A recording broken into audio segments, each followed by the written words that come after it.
শিরোনাম দেখে তোমরা বুঝতেই পারছো আজকে আমরা এতদিন যা পড়াইছি এগুলো থেকে যদি এমসিকিউ প্রশ্ন হয়, এমসিকিউ প্রশ্নগুলো কেমন হবে, কোন প্যাটার্নের হবে সেগুলো নিয়ে আলোচনা করব। আমরা যে এমসিকিউগুলো সিলেক্ট করছি এগুলো সবগুলোই হচ্ছে বিভিন্ন বোর্ড প্রশ্ন। বোর্ডে যে প্রশ্নগুলো আসছে আমরা মূলত সেগুলো সিলেক্ট করছি। এটা ছাড়া ইঞ্জিনিয়ারিং ও মেডিকেলের জন্য যে প্রশ্নগুলো গুরুত্বপূর্ণ বিগত বছরগুলোতে আসছে আমরা সেই প্রশ্নগুলো এর ভিতরে কি করে দিয়েছি, অ্যাড করে দিয়েছি। ফলে এটির সাথে তোমাদের ইঞ্জিনিয়ারিং প্রশ্ন প্যাটার্ন বা মেডিকেল প্রশ্ন প্যাটার্ন সম্পর্কে তোমরা জেনে যাবে। তো আমি চাইলে সরাসরি এখন কি করতে পারি, প্রশ্নে চলে যেতে পারি, বাট আমি প্রথম 5 থেকে 10 মিনিট তোমাদেরকে একটু রিমাইন্ডার দিতে চাচ্ছি। মানে আগে যা পড়াইছি, হ্যাঁ, পড়াগুলো আদৌ তোমাদের মনে আছে কিনা আমি প্রথম 5 থেকে 10 মিনিট বেসিকের জন্য রাখতেছি। তাহলে আমরা কিছু বেসিক আলোচনা দিয়ে শুরু করি। আমাদের মেইন টার্গেট হচ্ছে আমরা বিভিন্ন এমসিকিউ প্রবলেমগুলো সলভ করব। কয় সেকেন্ডের মধ্যে? 10 সেকেন্ডের মধ্যে। কেমন? তো অ্যাকচুয়ালি ইনফরমেশন তুমি জানলেই যে তুমি 10 সেকেন্ডের মধ্যে উত্তর দিতে পারবে বিষয়টা এরকম না। একই উত্তর যেটা কারো মাথায় 20 সেকেন্ড পরে আসবে, 30 সেকেন্ড, 40 সেকেন্ড, এবার অনেকের ক্ষেত্রে দেখা যায় পরীক্ষা শেষ না হওয়ার আগ পর্যন্ত ওর মাথায় চিন্তাটা আসে না, উত্তরটা আসে না। কেমন? প্রশ্ন জমা দেওয়ার সাথে সাথে, খাতা জমা দেওয়ার সাথে সাথে ওর মাথায় কি আসে?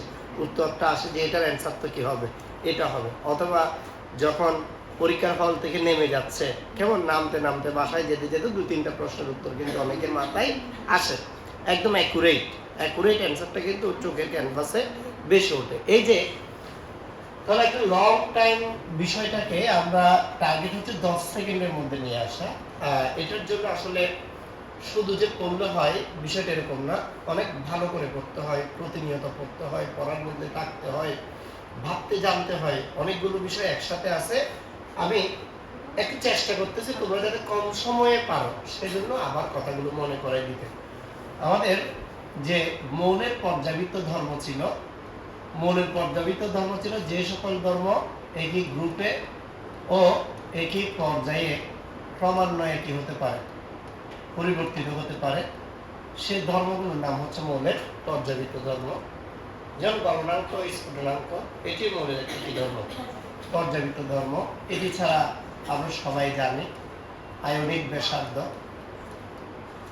আয়নিক ব্যাসার্ধ, এরপর আয়নীকরণ শক্তি, আয়নীকরণ শক্তি, তারপর তড়িৎ ঋণাত্মকতা, তড়িৎ ঋণাত্মকতা, এরপর ইলেকট্রন আসক্তি, ইলেকট্রন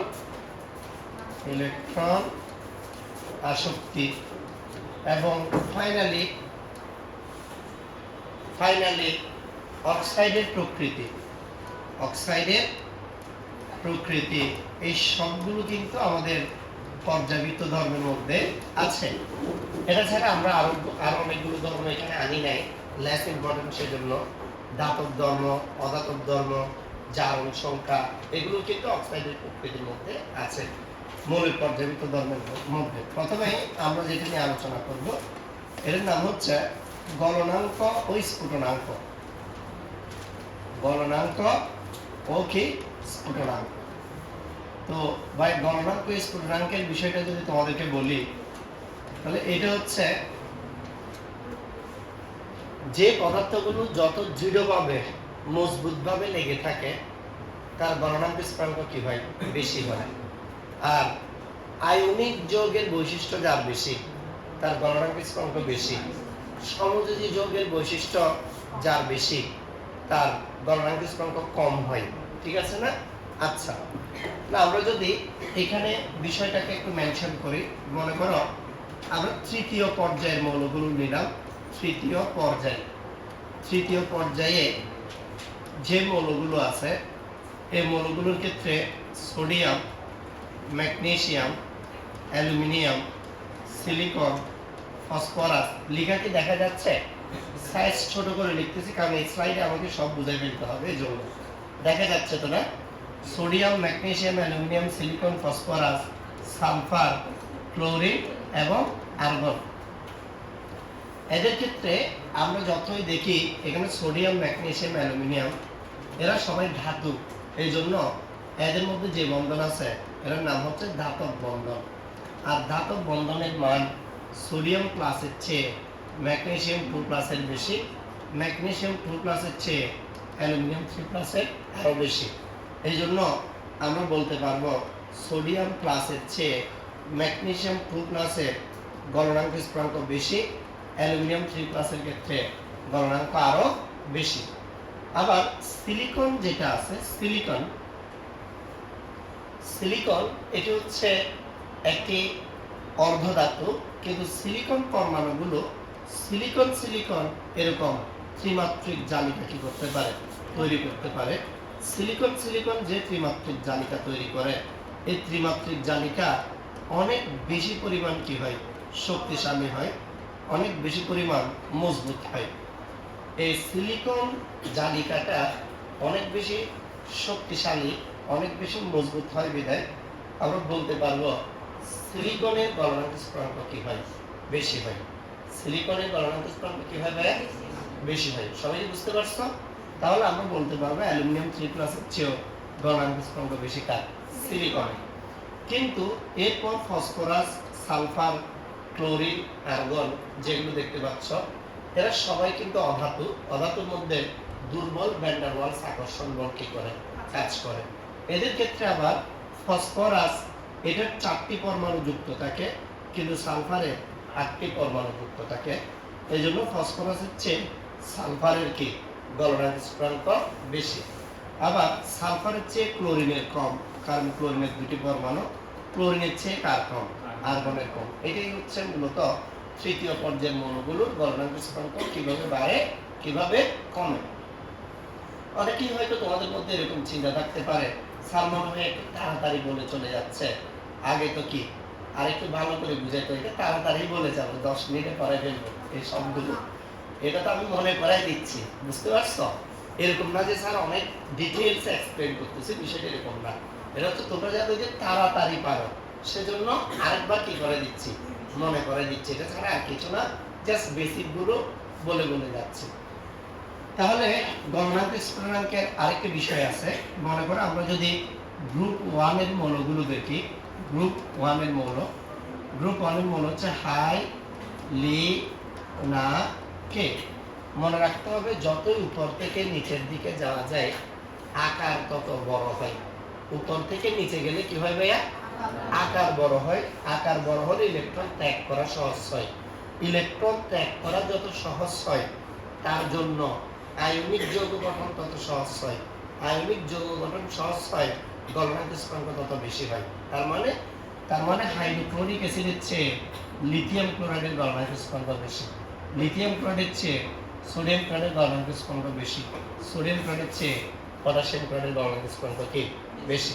তাহলে তোমাকে যদি জিজ্ঞেস করে লিথিয়াম ক্লোরাইড আর সোডিয়াম ক্লোরাইডের মধ্যে কার গলনাঙ্ক বেশি, তুমি বলতে পারবা সোডিয়াম ক্লোরাইডের গলনাঙ্ক লিথিয়াম ক্লোরাইড অপেক্ষা বেশি। আবার বলো লিথিয়াম ক্লোরাইড আর সোডিয়াম ক্লোরাইডের মধ্যে কার গলনাঙ্ক বেশি, সোডিয়াম ক্লোরাইডের গলনাঙ্ক বেশি। ঠিক আছে? কেন? সোডিয়াম ক্লোরাইডের আয়নিক বৈশিষ্ট্য বেশি, সেই জন্য। এবার 2 নাম্বার আমরা আরেকটি প্রশ্নে চলে যাব। এটার নাম হচ্ছে আয়নিক ব্যাসার্ধ। ভাই একটু মনোযোগ দাও সবাই। আমি যদি আয়নিক ব্যাসার্ধটাকে এক্সপ্লেন করতে চাই, আয়নিক ব্যাসার্ধ, আসলে আয়নিক ব্যাসার্ধ এটা অনেকাংশে পরমাণুর আকারের মতোই। পরমাণুর আকার না, তবে কি ভাই পরমাণুর আকারের মতোই কি আয়নিক ব্যাসার্ধ। কিভাবে আমরা একটু এক্সপ্লেন করি। আমরা জানি একই গ্রুপে উপর থেকে নিচের দিকে গেলে পরমাণুর আকার কি পায়, পরমাণুর আকার বৃদ্ধি পায়।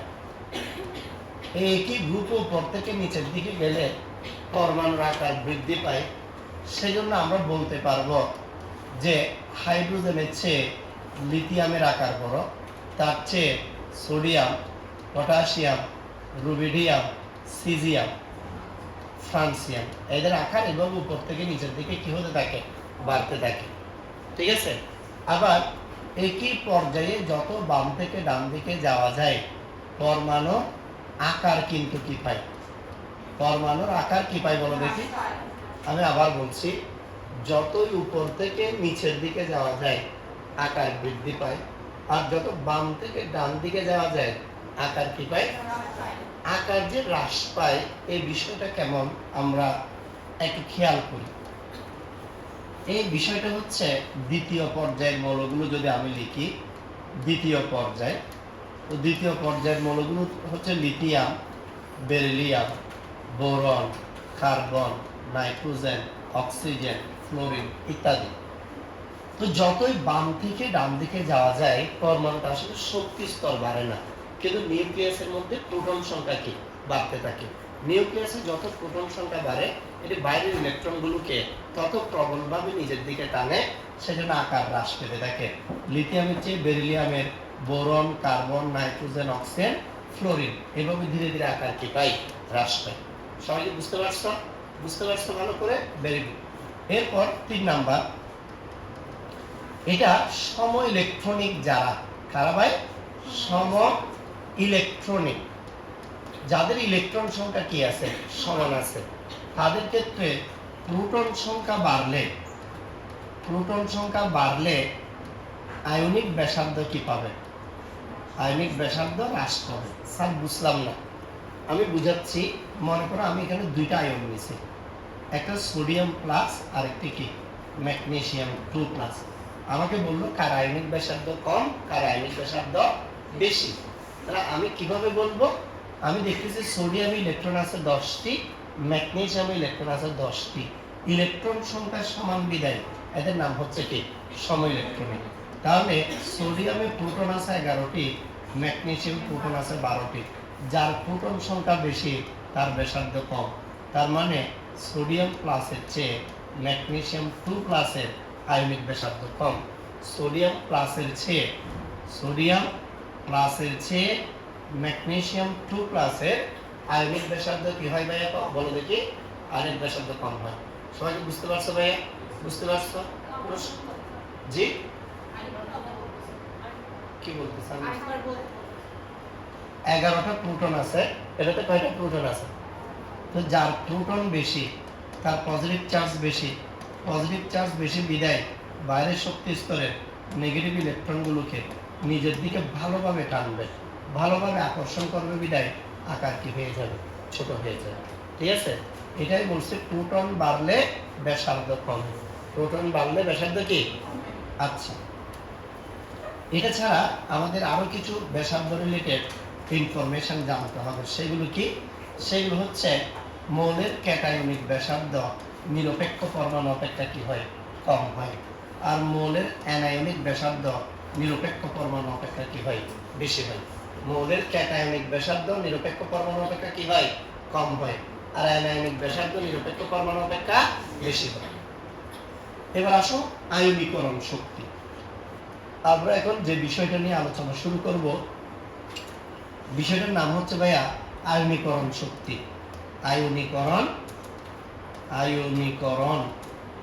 আয়নীকরণ শক্তি। তো স্যার আয়নীকরণ শক্তি কি? এটাকে আয়োনাইজেশন পটেনশিয়াল বা আয়োনাইজেশন এনার্জি ইত্যাদি কি করা হয়? বলা হয়। এখন এটি কেমন? এটা কি? এটা হচ্ছে, আমার কাছে মনে করো গ্যাসীয় অবস্থায় বিচ্ছিন্ন কোনো পরমাণু আছে। তো এই পরমাণুর বহিঃস্থ শক্তি স্তর থেকে একটি ইলেকট্রন বের করে এটি কি একক ধনাত্মক আয়নে পরিণত করবে। তো এখান থেকে ইলেকট্রন বের করতে যে শক্তিটা প্রয়োজন হয়, সেই প্রয়োজনীয় শক্তিকে স্যার বলা হচ্ছে কি আয়নীকরণ শক্তি। তাহলে গ্যাসীয় অবস্থায় বিচ্ছিন্ন কোনো পরমাণু বহিঃস্থ শক্তি স্তর হতে একটি একটি করে 1 মোল ইলেকট্রন বের করে নিয়ে একক ধনাত্মক আয়নে বিশিষ্ট 1 মোল আয়নে পরিণত করতে যে পরিমাণ শক্তির প্রয়োজন হয় তাকে ওই মৌলের কি বলে? আয়নীকরণ শক্তি বলে। এটা হলো আয়নীকরণ শক্তি। এখন আয়নীকরণ শক্তি আবার 3 ধরনের। যেমন প্রথম ইলেকট্রনটি বের করতে যে শক্তিটা লাগবে এটার নাম হচ্ছে প্রথম আয়নীকরণ শক্তি। দ্বিতীয় ইলেকট্রনটি বের করতে যে শক্তি লাগবে তার নাম হচ্ছে দ্বিতীয় আয়নীকরণ শক্তি। তৃতীয় ইলেকট্রনটি বের করতে যে শক্তি লাগবে তার নাম কি? তৃতীয় আয়নীকরণ শক্তি। হিসাব করে দেখা গেছে প্রথম আয়নীকরণ শক্তির চেয়ে দ্বিতীয় আয়নীকরণ শক্তি বেশি, দ্বিতীয় আয়নীকরণ শক্তির চেয়ে তৃতীয় আয়নীকরণ শক্তি বেশি। এটা অনেক সময় আমরা এইভাবে লিখি, প্রথম আয়নীকরণ শক্তির চেয়ে দ্বিতীয় আয়নীকরণ শক্তি বেশি, দ্বিতীয় আয়নীকরণ শক্তির চেয়ে তৃতীয় আয়নীকরণ শক্তি বেশি। ক্লিয়ার? আয়নীকরণ শক্তি এটা কিসের উপর ডিপেন্ড করে স্যার? আয়নীকরণ শক্তি এটিও পরমাণুর আকার এবং পরমাণুর আকার বৃদ্ধি ও হ্রাসের উপর কি করে নির্ভর করে। যেমন উপর থেকে নিচের দিকে গেলে পরমাণুর আকার বেড়ে যায়, এই আকার কি পায়? তা আকার বৃদ্ধি পেলে নিউক্লিয়াস থেকে ইলেকট্রনের দূরত্ব বেড়ে যায়, দূরত্ব বেড়ে গেলে আকর্ষণ কমে যায়, আকর্ষণ কমে যায় বিধায় ইলেকট্রনটিকে সহজে বের করা যায়, সহজে বের করা যায় বিধায় আয়নীকরণ শক্তি কি পায় ভাই? হ্রাস পায়। তাহলে মনে রাখতে হবে উপর থেকে নিচে আয়নীকরণ শক্তি কি পায়? হ্রাস পায়। কেন? আকার বেড়ে যায় সেজন্য। আর বাম থেকে ডানে আয়নীকরণ শক্তি কি পায়? আয়নীকরণ শক্তি বৃদ্ধি পায়। কেন বৃদ্ধি পায়? কারণ আকার হ্রাস পেলে নিউক্লিয়াস আর বহিঃস্থ শক্তিস্থ ইলেকট্রনের দূরত্ব কমে যায়, দূরত্ব কমে গেলে আকর্ষণ বেড়ে যায়, আকর্ষণ বেড়ে গেলে ইলেকট্রনকে বের করতে অনেক বেশি শক্তির প্রয়োজন হয়, সেজন্য আয়নীকরণ শক্তি বৃদ্ধি পায়। এটা ছাড়া আয়নীকরণ শক্তি এটি অরবিটালের স্থিতিশীলতার উপর নির্ভর করে। যেমন S এ 2টি, P তে 3টি, P তে 6টি ইলেকট্রন হলে কিন্তু এদের ক্ষেত্রে আয়নীকরণ শক্তি কি হয়? বেশি হয়। এর প্রমাণ কি? এর প্রমাণ হচ্ছে আমরা যদি তৃতীয় পর্যায়ের মৌল যেমন lithium, beryllium, boron, carbon, nitrogen, oxygen, fluorine, neon এদের আয়নীকরণ শক্তির পর্যালোচনা করি, দেখা যাবে বেরিলিয়ামের ক্ষেত্রে S এর 2টি ইলেকট্রন আছে, বোরনের ক্ষেত্রে S 1টি ইলেকট্রন। এই জন্য বেরিলিয়ামের আয়নীকরণ শক্তি বোরনের চেয়ে কি হয়ে যায়? বেশি হয়ে যায়। ঠিক সেম ভাবে নাইট্রোজেনের ইলেকট্রন বিন্যাসে P তে 3টি ইলেকট্রন আছে, অক্সিজেনের P তে 4টি। এই জন্য নাইট্রোজেনের আয়নীকরণ শক্তি অক্সিজেনের চেয়ে কি হয়ে যায়? বেশি হয়ে যায়। তাহলে যেখানে এই S এর 2টি, P তে 3টি বা P তে 6টি থাকে সেটাতে কিছুটা ব্যতিক্রম দেখা যায়, সেটাতে কিছুটা কি দেখা যায়? কথা কি ক্লিয়ার? বুঝতে পারছেন সবাই? তাহলে এটা গেল আয়নীকরণ শক্তি বা আয়োনাইজেশন পটেনশিয়াল, এটা কি সেটা সম্পর্কে। এখন আমরা আরেকটি বিষয়ে চলে যাব, এটার নাম হচ্ছে তড়িৎ ঋণাত্মকতা, যেটাকে ইংরেজিতে আমরা বলতেছি ইলেকট্রোনেগেটিভিটি। তাহলে তড়িৎ ঋণাত্মকতা বা ইলেকট্রোনেগেটিভিটি এটা কি স্যার? তড়িৎ ঋণাত্মকতা, তড়িৎ ঋণাত্মকতা ভালো করে দেখো, তড়িৎ ঋণাত্মকতা বা ইলেকট্রোনেগেটিভিটি এটি হচ্ছে, মনে করো কোনো দুইটি অধাতু পরমাণু মিলে একটি সমযোজী বন্ধন কি করছে? তৈরি করছে। এই যে হাইড্রোজেন আর ক্লোরিন মিলে সমযোজী বন্ধন তৈরি করছে। তা আমরা বলতেছি এই বন্ধনটা তৈরি করার সময় নিশ্চয়ই হাইড্রোজেন একটা ইলেকট্রন দিছে এবং নিশ্চয়ই ক্লোরিনও একটা কি দিছে? ইলেকট্রন দিছে। এই দুইটি ইলেকট্রন শেয়ার করার মাধ্যমে তারা এই সমযোজী বন্ধনটি গঠন করছে। এই জন্য এই দুইটি ইলেকট্রনকে বলা হয় বন্ধন জোড় ইলেকট্রন। ইলেকট্রনগুলোকে কি বলা হয় ভাই? বন্ধন জোড় ইলেকট্রন। বন্ধন জোড় ইলেকট্রন মানে কি? এই দুটি ইলেকট্রন মিলে বন্ধন তৈরি করছে। এই দুটি ইলেকট্রন মিলে কি তৈরি করছে?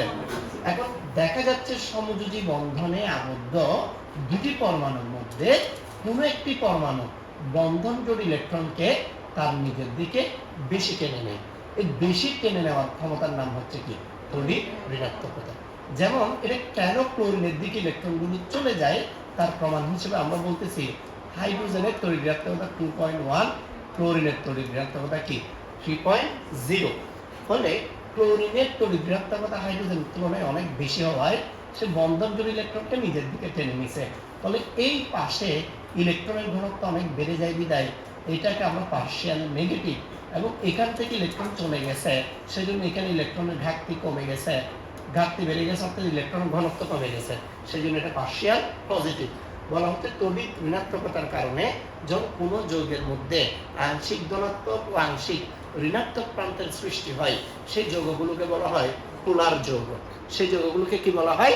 তাহলে আমরা বলতে পারবো হাইড্রোক্লোরিক অ্যাসিড একটি পোলার যৌগ। এটা ছাড়া ইলেকট্রোনেগেটিভিটি আরো অনেকগুলো মৌলের জানা উচিত বলে আমরা মনে করি। যেমন আমি যদি এখানে লিখি হাইড্রোজেনের তড়িৎ ঋণাত্মকতা 2.1, তারপর লিথিয়ামের তড়িৎ ঋণাত্মকতা 1.0, সোডিয়ামের তড়িৎ ঋণাত্মকতা 0.9, পটাশিয়ামের তড়িৎ ঋণাত্মকতা 0.8। একইভাবে আমরা যদি ফ্লোরিনের যদি তড়িৎ ঋণাত্মকতা দেখি 4.0, ক্লোরিনের 3.0, ব্রোমিনের 2.8, আয়োডিনের 2.5। গ্রুপ ভিত্তিকভাবে হিসাব করলে দুইটা বিষয় এখান থেকে সুস্পষ্ট। সেটা কি, ক্ষার ধাতুগুলোর তড়িৎ ঋণাত্মকতার মান অনেক কম হয়, কিন্তু হ্যালোজেনগুলোর তড়িৎ ঋণাত্মকতার মান সবচেয়ে কি হয়, বেশি হয়। আবার একই গ্রুপে উপর থেকে নিচের দিকে গেলে তড়িৎ ঋণাত্মকতা কিন্তু ধীরে ধীরে কি হতে থাকে, কমতে থাকে। তার মানে আমরা এখানে বলতে পারবো উপর থেকে নিচের দিকে গেলে আয়নীকরণ শক্তি যেরকম হ্রাস পায়, ইলেকট্রন নেগেটিভিটিও কিন্তু কি পায়, হ্রাস পায়। একইভাবে যতই বাম থেকে ডান দিকে যাওয়া যায় আয়নীকরণ শক্তি যেমন বৃদ্ধি পায়, ইলেকট্রন নেগেটিভিটিও কিন্তু কি পায়, বৃদ্ধি পায়। কেন স্যার? কারণ আকার হ্রাস পায়। আকার হ্রাস পেলে নিউক্লিয়াস আর বন্ধন জুড়ে ইলেকট্রনের দূরত্ব কমে যায়, বিধায় ভালোভাবে টানতে পারে, সেই জন্য ইলেকট্রন নেগেটিভিটি কি পায়, বৃদ্ধি পায়। এটি ছাড়া ইলেকট্রন নেগেটিভিটির পার্থক্যের মাধ্যমে আমরা বেশ কিছু ডিসিশন নিতে পারি। যেমন ইলেকট্রন নেগেটিভিটির ডিফারেন্স যদি 0 হয়, তাহলে আমরা তাদেরকে 100% বিশুদ্ধ সমযোজী যৌগ বলে থাকি। ইলেকট্রন নেগেটিভিটির ডিফারেন্স যদি 0.5 এর কি হয়, কম হয়, তখন তাদেরকে আমরা অপোলার সমযোজী যৌগ বলি। তাদেরকে আমরা কি বলি ভাইয়া? অপোলার সমযোজী যৌগ। ইলেকট্রন নেগেটিভিটির ডিফারেন্স যদি 0.5 থেকে 1.9 এর মধ্যে হয়, তখন সেটাকে বলা হয় কি, পোলার সমযোজী যৌগ।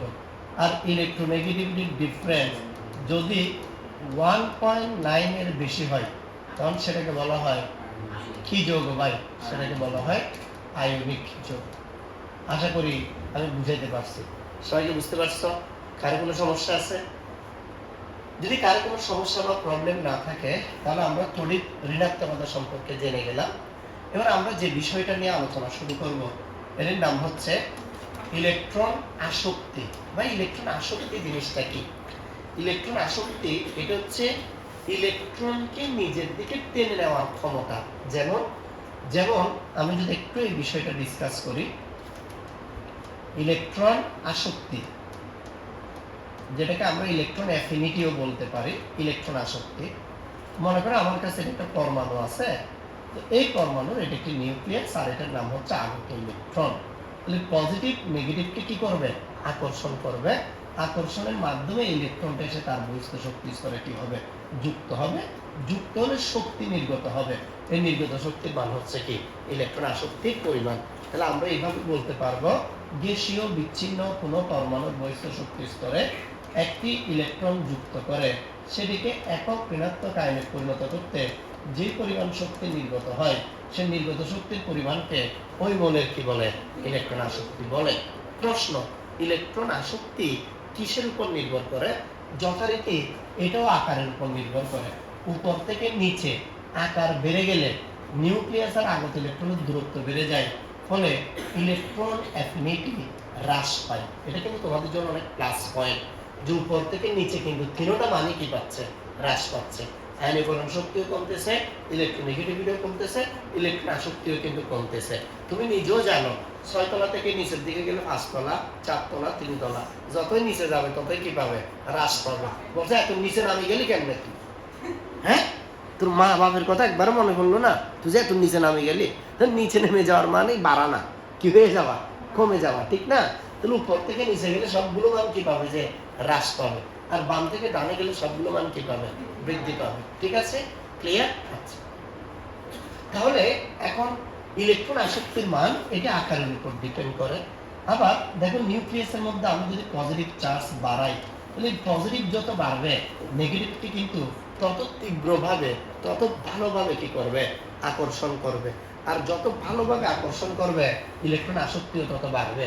অর্থাৎ ইলেকট্রন আসক্তি নিউক্লিয়াসের প্রোটন সংখ্যার উপর কি করে? নির্ভর করে। যতই বাম থেকে ডান দিকে যাওয়া যায় প্রোটন সংখ্যা বাড়ে, সেই জন্যই কিন্তু ইলেকট্রন আসক্তিও কি পায়, ইলেকট্রন আসক্তিও বৃদ্ধি পায়। ক্লিয়ার? আরেকটা জিনিস দ্বারা ইলেকট্রন আসক্তি নিয়ন্ত্রিত হয়, এটার নাম হচ্ছে তোমার কার্যকর নিউক্লিয়ার আধান। কার্যকর নিউক্লিয়ার আধান কি? এখানে যদি ইলেকট্রন আর নিউক্লিয়াসের মাঝখানে এরকম ইলেকট্রন বেশি থাকে, তাহলে এই ইলেকট্রনগুলো নিউক্লিয়াস আর আগত ইলেকট্রনের মাঝখানে বাধা হিসেবে কি করে, কাজ করে। এগুলোর কারণে কার্যকর নিউক্লিয়ার আধানের পরিমাণ কমে যায়। কমে গেলে ইলেকট্রন আসক্তি কি পায়, হ্রাস পায়। ঠিক আছে? ক্লিয়ার?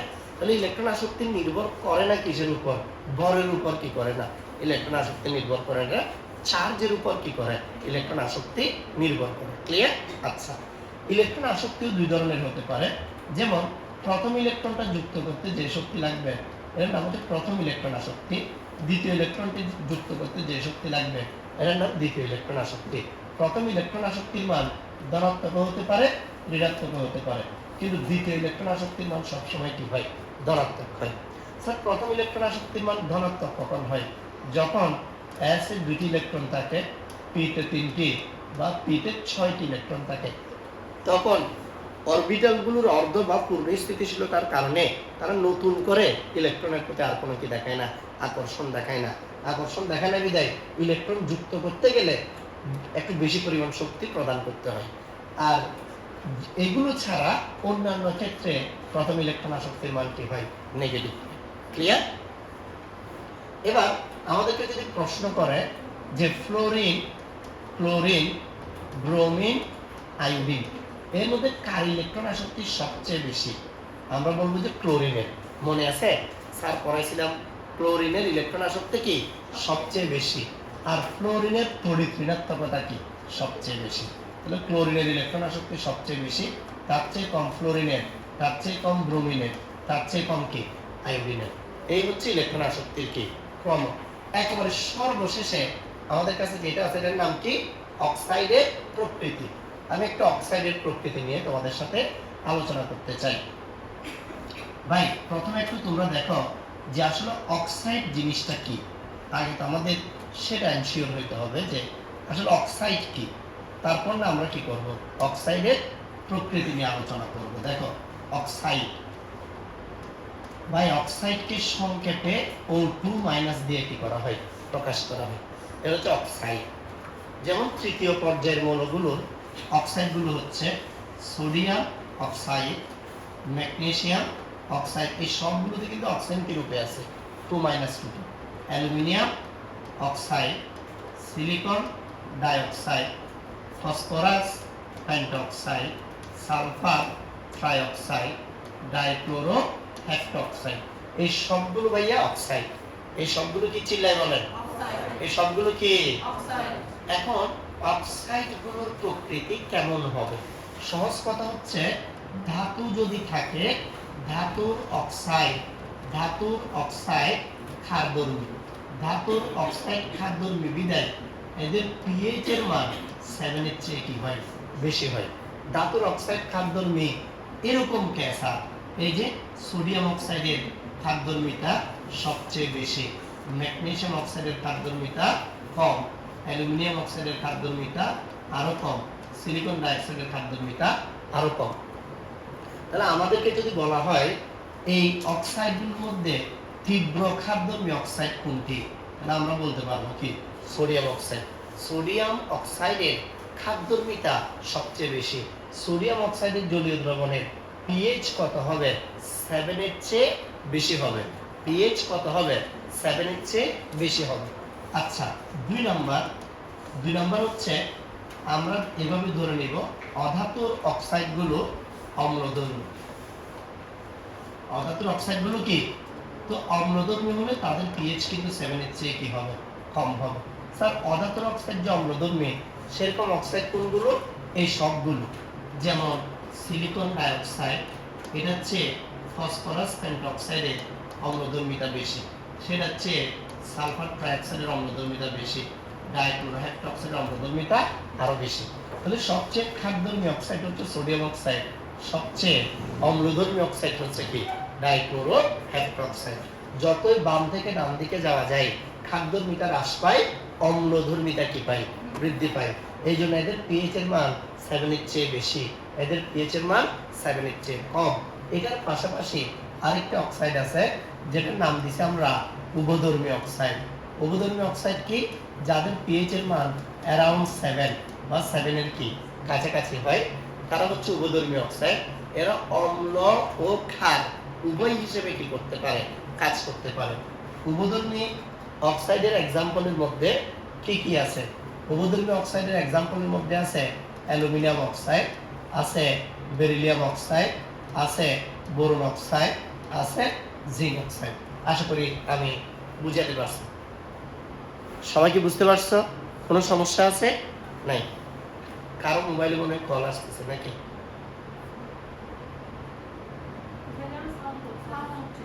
একটা সাউন্ড হচ্ছে, বাইরে থেকে আসতেছে। ও তোমরা এখানে তাহলে দেখো ভাই, এই এমসিকিউ সব বেসিক কি আছে দেওয়া আছে। এখন ইনফরমেশন জানা আর ইনফরমেশন দ্রুত মনে করতে পারার মধ্যে কি আছে? পার্থক্য আছে। ইনফরমেশন সব এখন তুমি জেনে গেছো, কিন্তু আমি প্রশ্ন করার সাথে সাথে তুমি যদি দ্রুত মনে করতে পারো তাহলে তুমি 10 সেকেন্ডে অ্যান্সার দিতে পারবা। ব্রিলিয়ান্টদের জন্য একটা অবাক করা কথা বলি, ওরা ব্রিলিয়ান্টরা এই প্রশ্নের অ্যান্সার দিবে 1 সেকেন্ডে। কয় সেকেন্ডে? 1 সেকেন্ড সময় লাগবে। ওরা অর্থাৎ ওরা প্রশ্ন দেখার সাথে সাথে কি বলবে? উত্তর বলবে, কিছু ভাববেই না। বাকিরা ফ্রাস্ট্রেশনে পড়ে যায়, ওরা টেনশনে পড়ে যায়। ওই যে ছেলে মেয়েগুলোকে বের করে দেয় ক্লাসরুম থেকে, ওদের কারণে আমরা কিছু বুঝতেছি না, কেমন এরকম মনে হবে। আসলে ওদের কোনো দোষ নেই, হ্যাঁ, দোষ তোমাদের। আমাদের মানে স্যার তোমরা পড়ার প্রতি আন্তরিকতা বাড়াচ্ছ না। মনে রাখবো দুনিয়াতে সেটাই তোমার আপন হবে যেটা আন্তরিকভাবে ভালোবেসে তুমি চাইবে। তুমি চিন্তা করো তুমি পড়ালেখাকে কতটুকু ভালোবেসে চাইছো মনে প্রাণে, কতটুকু আদর যত্ন করে তুমি বই খাতাগুলোকে রাখছো, কতটুকু হাসি মুখে নিজে নিজে পড়াশোনা করছো। কিছুই করো নাই, সারাদিন তোমার অবহেলা আর অবহেলার মধ্যে দিয়ে এই পড়াশোনা বড় হচ্ছে, তাহলে সে তোমার আপন হবে? হবে না। আমি প্রায় সময় বলি বুদ্ধিমান তো সে যার সাথে থাকতে হবে সে যদি তাকে নিজের মন মতো করে ফেলতে পারে। তাহলে বুঝতে পারছি?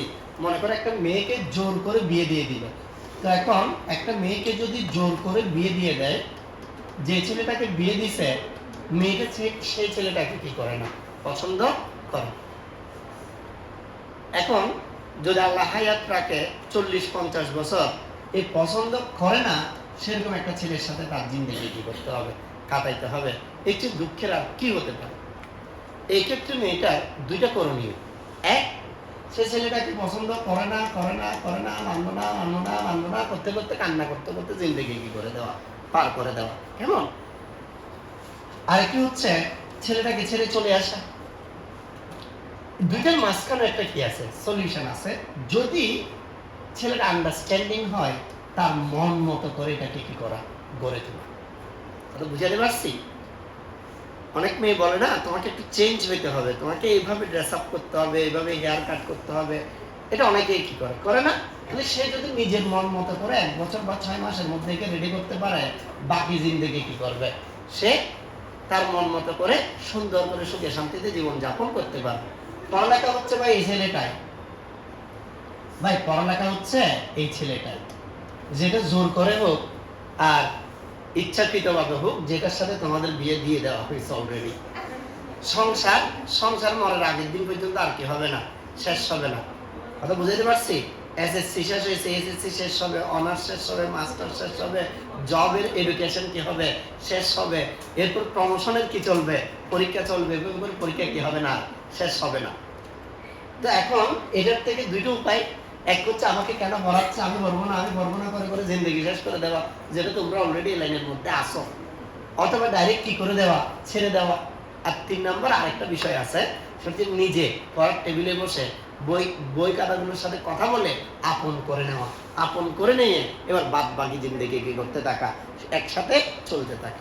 এভাবে যদি চলতে পারো, দেখবে যে ধীরে ধীরে পড়ালেখা তোমার সবচেয়ে প্রিয় জিনিস হয়ে যাচ্ছে।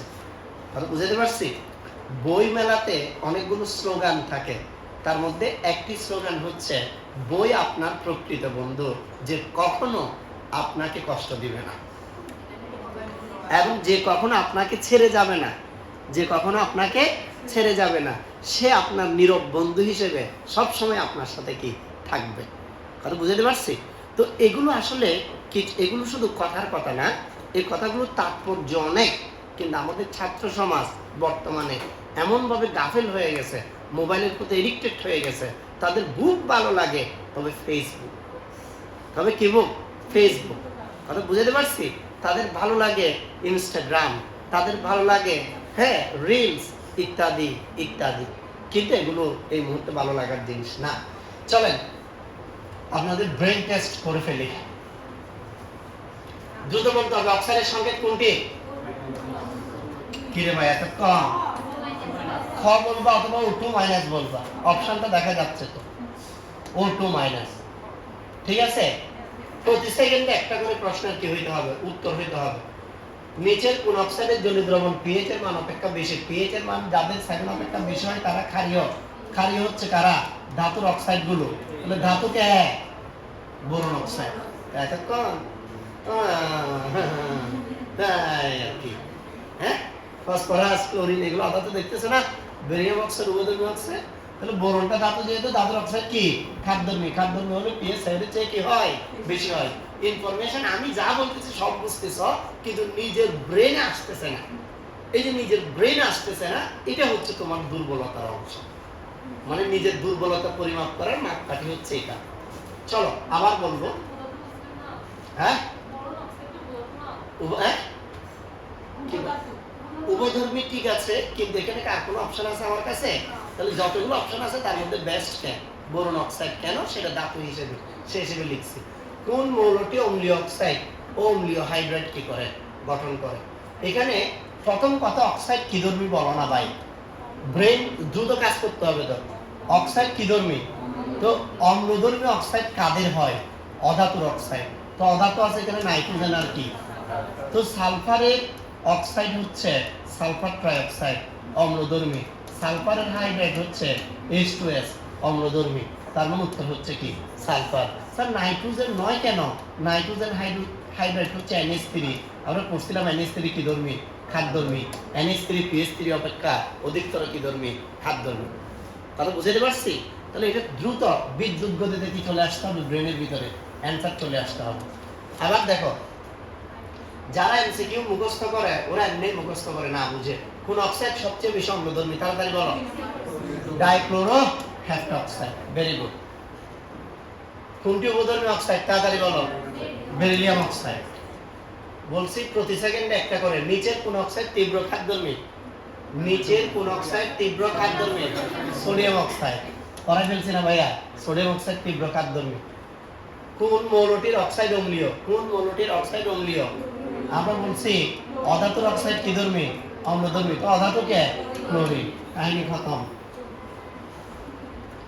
নিচের কোনটি সবচেয়ে কম তড়িৎ ধনাত্মক? ভাই কম তড়িৎ ধনাত্মক হইতে গেলে আকার ছোট হইতে হবে। কেন স্যার? কারণ আকার যত বড় ইলেকট্রন ত্যাগ করা সহজ হয়। তাহলে এখানে সবচেয়ে ছোট কার? সোডিয়ামের। তাহলে উত্তর হবে কি সোডিয়াম না ম্যাগনেসিয়াম? না দেখা যাচ্ছে বাবু সোডিয়ামের চেয়ে দেখি না, আমি বলি না। এই যে সোডিয়াম আর কি আছে ম্যাগনেসিয়াম, পটাশিয়াম আর কি ক্যালসিয়াম। তো আমরা জানি একই পর্যায়ে যত বাম থেকে ডান দিকে যাওয়া যায় আকার হ্রাস পায়। তাহলে সোডিয়ামের চেয়ে আকার কার ছোট? ম্যাগনেসিয়ামের। আবার উপর থেকে নিচে আকার বৃদ্ধি পায়, ফলে এদের আকার বড়। ঠিক আছে, তাহলে আকার ছোট কার? সবচেয়ে ম্যাগনেসিয়ামের। এরপর কোন মৌল জোড়া পর্যায় সারণীর একই পর্যায়ভুক্ত?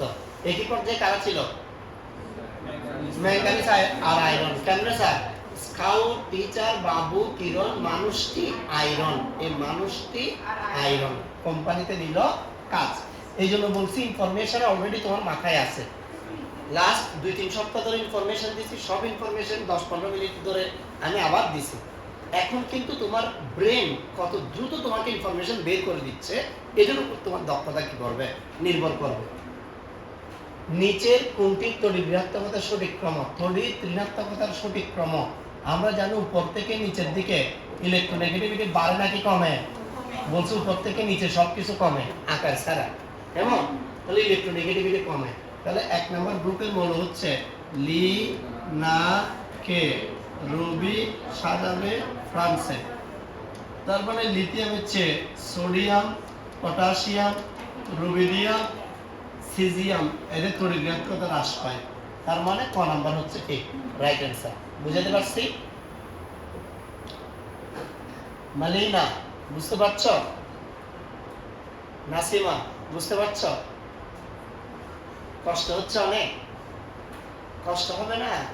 ক্লাস না করে হঠাৎ করে এসে হ্যাঁ বাপ নিয়ে বসে থাকতে হবে? অনেকদিন তো ক্লাস মিস দিছো। আমরা অনেক কিছু পড়াইছি না, ওইগুলোর এখন প্র্যাকটিস চলতেছে। আয়নীকরণ বিভবের সঠিক ক্রম কোনটি? এখন আয়নীকরণ বিভব সম্পর্কে আমরা কি জানি? আমরা জানি আয়নীকরণ বিভব উপর থেকে নিচে আয়োনাইজেশন পটেনশিয়াল কি পায়? হ্রাস পায়। তাহলে ফ্লোরিন, ব্রোমিন, আয়োডিন। তার মানে ব্রোমিনের চেয়ে ক্লোরিনের বেশি, ক্লোরিনের চেয়ে ফ্লোরিনের কি আরো বেশি। তার মানে কয় নম্বর? খ নম্বর। কথা কি বুঝতে পারছি? দেখছো, তাহলে প্রত্যেকটার অ্যান্সার কিন্তু আমরা এমনি এগুলো করে অ্যান্সার মুখস্থ করতেছি না। এখানে যে কথাটা বলতেছে ওইটা সম্পর্কে আমার একটা জ্ঞান আছে, ওই জ্ঞানটা অনুযায়ী এখানে কোনটা মিলতেছে সেটা জাস্ট কি বলতেছি, অ্যান্সার বলতেছি। এরপরে আসো, এ বি সি তিনটি মৌলের তড়িৎ ঋণাত্মকতা যথাক্রমে 2.1, 3.5, 4.0 হলে তখন এই কথাগুলো বলছে। চলো প্রথমে আমি একটু আগে দেখাই কি বলছে। বলছে 2.1 যার তার নাম হচ্ছে হাইড্রোজেন, 3.5 যার তার নাম অক্সিজেন, 4.0 যার তার নাম ক্লোরিন। এ টু বি এটার নাম হচ্ছে এ, এটার নাম হচ্ছে বি, এটার নাম হচ্ছে সি। এ টু বি মানে এ আর বি এর মধ্যে তড়িৎ ঋণাত্মকতার পার্থক্য। এই কথা শোনো, এ আর বি এর মধ্যে কিসের পার্থক্য? তো এ আর বি এর মধ্যে তড়িৎ ঋণাত্মকতার পার্থক্য যদি 0.5 এর অধিক হয় তাহলে তারা পোলার সমযোজী যৌগ হবে। তাহলে এক নাম্বার যৌগটি কি যৌগ আছে? পোলার সমযোজী যৌগ আছে, মিলে গেছে, কথা ঠিক আছে। এরপর বলছে অ্যাসিড ট্রাইমার গঠন করে। এআরসি মানে হাইড্রোফ্লোরিক অ্যাসিড, এটা নাকি কি গঠন করে? ট্রাইমার। যদি এদের মধ্যে তড়িৎ ঋণাত্মকতার পার্থক্য অনেক বেশি তাহলে এরা ট্রাইমার কি করতে পারবে? গঠন করতে পারবে। এরপর বলছে BC2 এর আকৃতি সরল রৈখিক। বাই বি হচ্ছে অক্সিজেন, সি হচ্ছে কি ফ্লোরিন। তাহলে BC2 মানে অক্সিজেন ডাইফ্লোরাইড।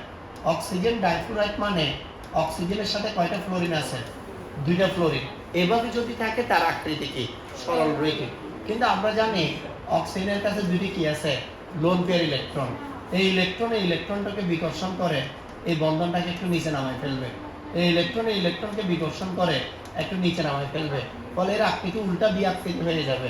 তাহলে এর আকৃতি কি হবে না? সরল রৈখিক হবে না। স্যার এটা কিসের মতো? স্যার এটা পানির মতো। স্যার এটা কিসের মতো?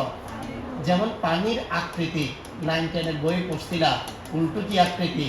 বিআকৃতি। এটা শুধু হাইড্রোজেনের জায়গায় কি দিয়ে দিছে? ফ্লোরিন দিয়ে দিছে। তাহলে সবাই কি বুঝতে পারছে? বুঝতে পারছে। কিন্তু অনুসন্ধানী চোখ, সে চোখ এখানে আটকে আছে, সে চিন্তা করছে ট্রাইমার কি, স্যার তো দেখাইলো না। হ্যাঁ, কিন্তু সাহস নাই আবার ট্রাইমার কি স্যারকে জিজ্ঞেস করার। এটা বলতেছে জিজ্ঞেস যেদিন নিজের থেকে করে ফেলতে পারবা, আমি বলা ছাড়াই, ওই দিন তোমাকে বুঝতে হবে তোমার আর কোনো ভয় নেই, এখনো তোমার ভিতরে অনেক ভয় আছে। হাইড্রোফ্লোরিক অ্যাসিড দেখো ভাই, এটা একটা হাইড্রোফ্লোরিক অ্যাসিডের অণু, এটা একটা হাইড্রোফ্লোরিক অ্যাসিডের অণু, এটা একটা হাইড্রোফ্লোরিক অ্যাসিডের অণু। অণুগুলোকে দেওয়ার সময় আমি বেনজিনের যে ষড়ভুজ, বেনজিনের যে ষড়ভুজ, ওই ষড়ভুজের ইমেজটা মনে মনে কি আমার মাথার ভিতরে রাখছি। আর তোমরা জানো এখানে তড়িৎ ঋণাত্মকতার পার্থক্য কিন্তু অনেক কি বেশি, অনেক বেশি হওয়ার কারণে এটা কিন্তু একটা পোলার যৌগ। হাইড্রোজেন পজিটিভ, ক্লোরিন নেগেটিভ, আবার হাইড্রোজেন পজিটিভ, ক্লোরিন নেগেটিভ, আবার হাইড্রোজেন পজিটিভ, ক্লোরিন নেগেটিভ। এবং পজিটিভ নেগেটিভ প্রান্ত বিশিষ্ট তিনটি পোলার অণু যখন পরস্পরের সংস্পর্শে আসবে, একটির পজিটিভ অন্যটির নেগেটিভকে আকর্ষণ করবে, একটির পজিটিভ অন্যটির নেগেটিভকে আকর্ষণ করবে, একটির পজিটিভ অন্যটির কি নেগেটিভকে আকর্ষণ করবে। এভাবে হাইড্রোফ্লোরিক অ্যাসিডের তিনটি অণু পরস্পরের সাথে যুক্ত হয়ে একটি ষড়ভুজ গঠন করে। একটি কি গঠন করে? ষড়ভুজ গঠন করে। এই জন্য আমরা বলতে পারবো যে হাইড্রোফ্লোরিক অ্যাসিড এটি ট্রাইমার গঠন করে। হাইড্রোফ্লোরিক অ্যাসিড কি গঠন করে বলো দেখি। সবাই কি বুঝতে পারছো? ভালো করে বুঝতে পারছো? কোনো সমস্যা আছে? যদি কোনো সমস্যা না থাকে আমরা এর পরের প্রশ্নে চলে যাচ্ছি। এখানে একটা প্রশ্ন লিখছে ফ্লোরাইড, নিয়ন, সোডিয়াম প্লাস, ম্যাগনেসিয়াম 2 প্লাস এর ব্যাসার্ধের সঠিক ক্রম কোনটি? ভাই আমি এদের দিকে তাকানোর সাথে সাথে আমার ব্রেন বলছে এরা সবাই সম ইলেকট্রনিক। সম ইলেকট্রনিক হলে যার প্রোটন সংখ্যা বেশি তার আকার ছোট। ফ্লোরিনের পারমাণবিক সংখ্যা হচ্ছে 9, এই জন্য প্রোটন 9টি, নিয়নের প্রোটন 10টি, সোডিয়ামের প্রোটন 11টি, ম্যাগনেসিয়ামের প্রোটন কি? ভাই প্রোটন সংখ্যা মানে পারমাণবিক সংখ্যা, কেমন? তাহলে যার প্রোটন সংখ্যা বেশি তার আকার সবচেয়ে ছোট, তার মানে ম্যাগনেসিয়াম 2 প্লাসের আকার সবচেয়ে ছোট। যার প্রোটন সংখ্যা কম তার আকার সবচেয়ে বড়, তার মানে খ নাম্বার হচ্ছে কি অ্যানসার। দেখছো? বুঝতে পারছো? বলতেছি আমি যখন স্লাইড আনবো, স্লাইড চোখের সামনে আসার সাথে সাথে তুমি নিজে নিজে ভাববে 1 সেকেন্ডের ভিতর উত্তর তোমার ব্রেনে আসতেছে কিনা। না আসলে একটু সময় নিবা। 10 সেকেন্ড ক্রস করলে তোমাকে বুঝতে হবে তোমাকে অনেক বেশি পড়াশোনা করতে হবে। অনেকে বলতেছে আমরা যারা উত্তর কোনটা সেটাই খুঁজে পাচ্ছি না, এবার তোমরা চিন্তা করো। মানে উত্তর কোনটা এটা খুঁজেই পাচ্ছ না, 1 মিনিট 2 মিনিট চলে যাচ্ছে, তার মানে তুমি কোন লেভেলে আসো এটা তুমি চিন্তা করো। ভালো স্টুডেন্ট বলতে আমরা বুঝতেছি যারা 1 থেকে 10 সেকেন্ডের ভিতর উত্তর কি পেরে যাচ্ছে তারা শুধু ভালো স্টুডেন্ট, বাকিরা এমনি স্টুডেন্ট। এই ভালো স্টুডেন্ট হিসেবে তোমাদেরকে ধীরে ধীরে গড়ে তোলার জন্য আমি বলছি যে তুমি যে মানের স্টুডেন্ট হও, তোমার একটা আকাঙ্ক্ষা, তোমার একটা ইচ্ছা, তোমার একটা চেষ্টা তোমাকে ভালো স্টুডেন্টে পরিণত করবে। কিন্তু তোমার চেষ্টা কই? তোমার যে চেষ্টা আছে তার রেজাল্ট কি আমাকে কি দেখাইতে পারবা? এই নোটটা কে কে রেডি করছো দেখে হাত তুলো। এই যে আমরা একজন স্টুডেন্টকে দেখতে পাচ্ছি যে বলছে সে কি নোট রেডি করছে। নোট রেডি করছে মানে সে ধীরে ধীরে চেষ্টা করতেছে। আরেকজন আগ্রহ নিয়ে বলতেছে এই নোটটা কিসের, এরকম যে চিন্তা করতেছে ওকে গিয়ে ফিটের উপর দুম দুম দুম দুম কি করা দরকার, মারা দরকার। কেন? আজকে সহ 3 দিন ধরে এই নোটটার কথা বলতেছি দ্বিতীয় অধ্যায়ের জ্ঞানমূলক অনুধাবনমূলক প্রশ্ন সব এখানে লেখা আছে সাজেশন অনুযায়ী। এরপর এই প্রশ্নগুলোর উত্তর নিজের খাতার মধ্যে লিখে ফেলতে হবে। শিখার দরকার নাই, এখন আগে লিখে ফেলো। তুমি লিখতে 2 ঘন্টা 3 ঘন্টা সময় লাগতে পারে, সময় দাও, দিয়ে সুন্দর করে এই পুরোটা নোট করে ফেলো। আমি আগামী বুধবার এবং বৃহস্পতিবারের ব্যাচে সবার খাতা চেক করব। তখন এই ধরনের আজে বাজে কথা বললে কি হবে না যে আমি তো জানতাম না, আমি মিস করছি। তখন তোমার পিঠের কি থাকবে? তোমার পিঠের চামড়া তুলে নিব আমরা, হ্যাঁ, তখন এটা চলবে। সেই জন্য এটা রেডি করে ফেলো বাবা। তুমি যে ভালো স্টুডেন্ট হবা কিভাবে হবে এটা তো তোমাকে জানতে হবে, তোমার পড়া গুছাই ফেলতে হবে। তো ক্লিয়ার? যারা এটা সংগ্রহ করছো হাত তুলো, যারা সংগ্রহ করছো। যারা কোনো সংগ্রহ করো নাই তারা আগে এখন অফিস থেকে সংগ্রহ করে নিবে, তারপর নোট লেখা শুরু করবে। বুধবার এবং বৃহস্পতিবার আমি চেক করব। তুমি এগুলো ফেলে রাখার মানে হচ্ছে তুমি প্রথমেই কি খাচ্ছ, ধরা খাচ্ছ বাবা। প্রথম যে তোমার যাত্রা, এই যাত্রাতেই তুমি ধরা খাচ্ছ, সামনে যাবে কিভাবে? তাহলে বুধবার ও বৃহস্পতিবারের ডায়লগ কি? তোমার পিঠের চামড়া তুলে নিব আমরা। ওকে, এবার আসো আমরা এর পরেরটাতে যাই। তাড়াতাড়ি। নিচের মৌলগুলো প্রথম আয়নীকরণ বিভবের সঠিক ক্রম কোনটি? ভাই বুঝো, আয়নীকরণ বিভব কখন কম কখন বেশি এটা কিভাবে জানবো? খুব সহজ। এখানে হচ্ছে lithium, beryllium, boron, carbon, nitrogen, oxygen, fluorine, neon. দেখো বেরিলিয়ামের কথা বলতেছে, বোরনের কথা বলতেছে, নাইট্রোজেনের কথা বলতেছে, অক্সিজেনের কথা বলতেছে। তা আমরা কি জানি? আমরা জানি বেরিলিয়াম আর বোরনের মধ্যে বেরিলিয়ামের আয়নীকরণ শক্তি বোরনের চেয়ে বেশি। অর্থাৎ আমরা জানি বোরনের চেয়ে কার আয়নীকরণ শক্তি বেশি? বেরিলিয়ামের। আবার নাইট্রোজেন আর অক্সিজেনের মধ্যে অক্সিজেনের চেয়ে নাইট্রোজেনের আয়নীকরণ শক্তি কি বেশি। বিষয়টা দাঁড়াইলো বোরনের চেয়ে বেরিলিয়ামের বেশি, বেরিলিয়ামের চেয়ে অক্সিজেনের বেশি, অক্সিজেনের চেয়ে নাইট্রোজেনের বেশি। অর্থাৎ খ নাম্বার হচ্ছে কি প্রশ্নের উত্তর। মিলে গেছে? তুমি যদি বলছো মিলে গেছে আমি বুঝছি, কিন্তু আমি নিজে নিজে কি বের করতে পারি নাই, আমার কাজ এখানে। বলো ইলেকট্রন আসক্তির যে সকল নিয়ামক দ্বারা প্রভাবিত হয়, এই ইলেকট্রন আসক্তি কি পারমাণবিক ভরের উপর নির্ভর করে? করে না। পরমাণুর আকার আর কিসের উপর নির্ভর করে?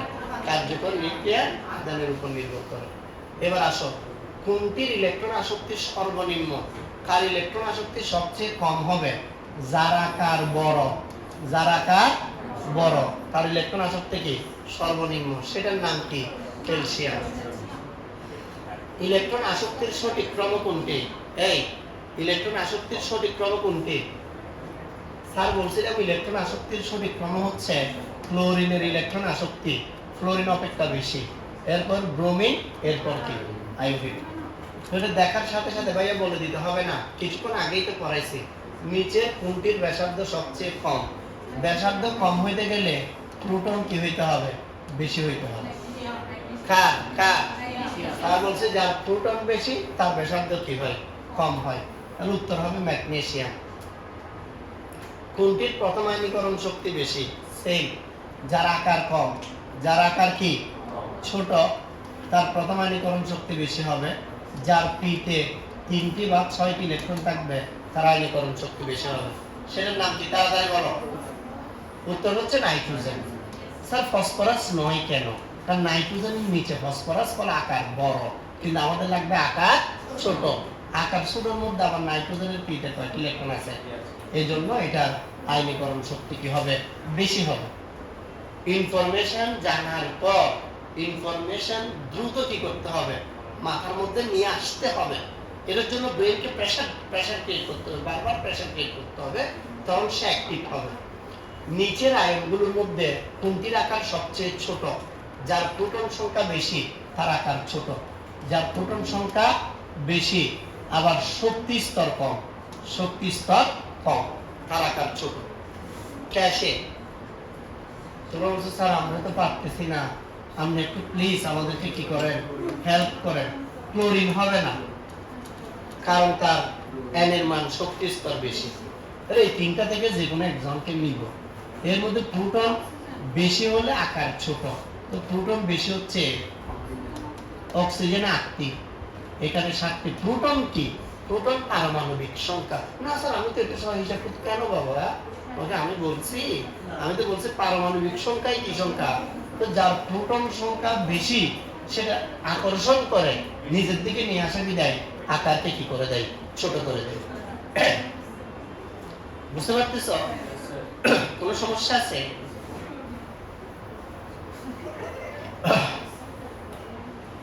শোনো, এখানে সিমিলার টাইপের আরো অনেকগুলো কি আছে, প্রশ্ন আছে। আমরা এখানে পাশে কিন্তু সবগুলো কি লিখছি, বোর্ড কোয়েশ্চেনে কোনটা কোথায় আসছে লিখছে আয়নীকরণ শক্তির সঠিক ক্রম কোনটি। আমরা সবাই জানি প্রথম আয়নীকরণ শক্তির চেয়ে দ্বিতীয় আয়নীকরণ শক্তি বেশি, দ্বিতীয় আয়নীকরণ শক্তির চেয়ে তৃতীয় আয়নীকরণ শক্তি কি আরো বেশি। একইভাবে এখানে আরো অনেকগুলো প্রশ্ন দিয়েছে। কোনটির আয়নীকরণ শক্তির মান সর্বনিম্ন?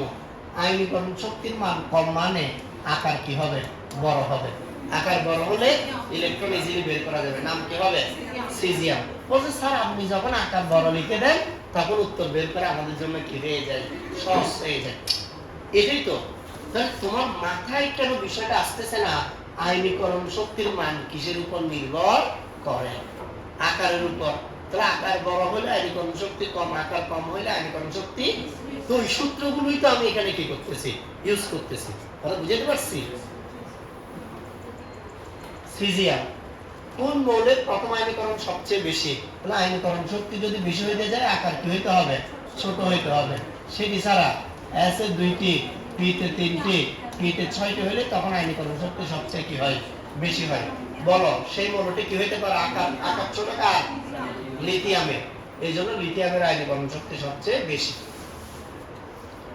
এরকম করে আরো অনেকগুলো প্রশ্ন আমরা দেখতে পাচ্ছি।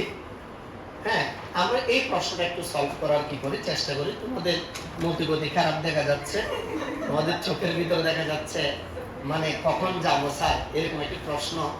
তো আমি এটা শুধু সলভ করে দিয়ে কি করে দিচ্ছি, ছেড়ে দিচ্ছি তোমাদেরকে।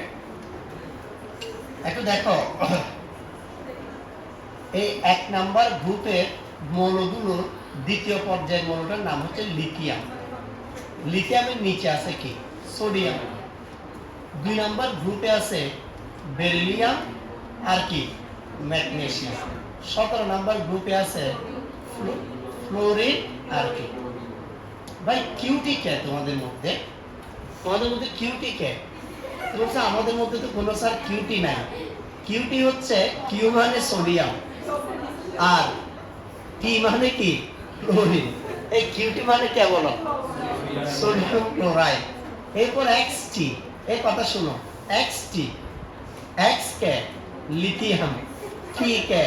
ক্লোরিন। তাহলে এই দুইটার মধ্যে বলছে কার গলনাঙ্ক বেশি হবে? সোডিয়াম ক্লোরাইডের গলনাঙ্ক লিথিয়াম ক্লোরাইড অপেক্ষা কি হবে বলছিলাম, মনে পড়ছে? মনে পড়ছে? তাহলে প্রথম ইনফরমেশনটা ঠিক আছে।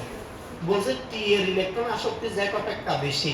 টি হচ্ছে ক্লোরিন, জ্যাক হচ্ছে ফ্লোরিন। ফ্লোরিনের ইলেকট্রন আসক্তি ফ্লোরিন অপেক্ষা বেশি। উত্তর সঠিক। কথা শোনো, সর্বশেষ ওয়াই অপেক্ষা আর অধিক তড়িৎ ঋণাত্মক। ওয়াই অপেক্ষা আর অনেক কি? অর্থাৎ আমরা দেখতে পাচ্ছি বেরিলিয়ামের চেয়ে ম্যাগনেসিয়ামের তড়িৎ ঋণাত্মকতা কম হবে যে, কিন্তু বেশি বলছে, ভুল বলছে ওরা। তার মানে 1 আর 2 কি হবে? সঠিক উত্তর হবে। সবাই কি বুঝতে পারছেন? আমরা অলরেডি এই পিডিএফটা তোমাদেরকে দিয়ে রাখছি, তোমরা পিডিএফটা দেখে প্রবলেমগুলো কি করে নেবে, সলভ করে নেবে। ঠিক আছে, সবাই ভালো থাকবে। আল্লাহ হাফেজ।